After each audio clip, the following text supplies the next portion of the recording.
गंगा सप्तमी व्रत कथा। बहुत पुरानी बात है। अयोध्या में राजा सगर नाम के एक प्रतापी राजा हुआ करते थे। उन्होंने एक बार एक बड़ा यज्ञ किया, जिसे अश्वमेध यज्ञ कहते हैं।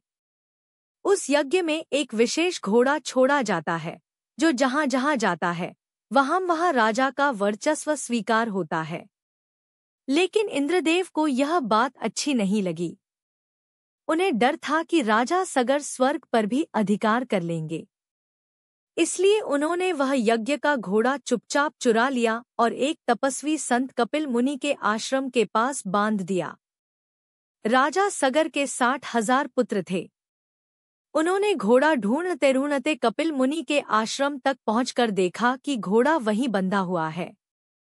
उन्होंने बिना सोचे समझे कपिल मुनि पर चोरी का आरोप लगा दिया और उन्हें परेशान करने लगे।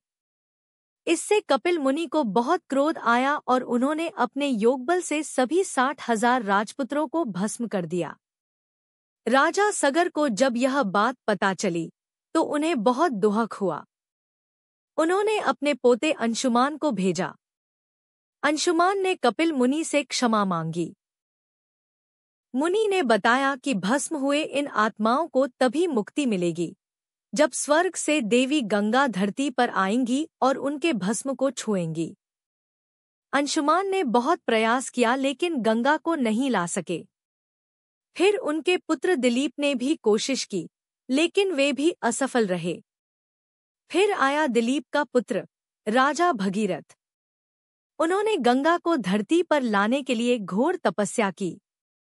गंगा माता उनकी तपस्या से प्रसन्न हुई, लेकिन उन्होंने कहा, मैं जब स्वर्ग से धरती पर उतरूंगी तो मेरी धारा इतनी वेगवान होगी कि पृथ्वी सहन नहीं कर पाएगी।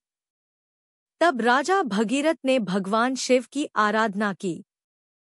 शिवजी प्रसन्न हुए और वचन दिया कि वे गंगा को अपनी जटाओं में रोकेंगे और फिर धीरे धीरे धरती पर छोड़ेंगे। फिर एक दिन देवी गंगा स्वर्ग से नीचे उतरी और शिवजी ने उन्हें अपनी जटाओं में समेट लिया। जब शिवजी ने उन्हें धीरे धीरे छोड़ा तो गंगा बहती हुई राजा भगीरथ के पीछे पीछे चलने लगी। वे जिस रास्ते से गुजरी वह पवित्र हो गया। अंत में जब वे भस्म हुए 60,000 राजपुत्रों की राख तक पहुंची तो उन्हें गंगाजल का स्पर्श मिला और सभी को मोक्ष प्राप्त हो गया। इसी घटना की याद में गंगा सप्तमी मनाई जाती है। इस दिन गंगा के पुनः प्रकट होने का उत्सव होता है। इस दिन क्या करें?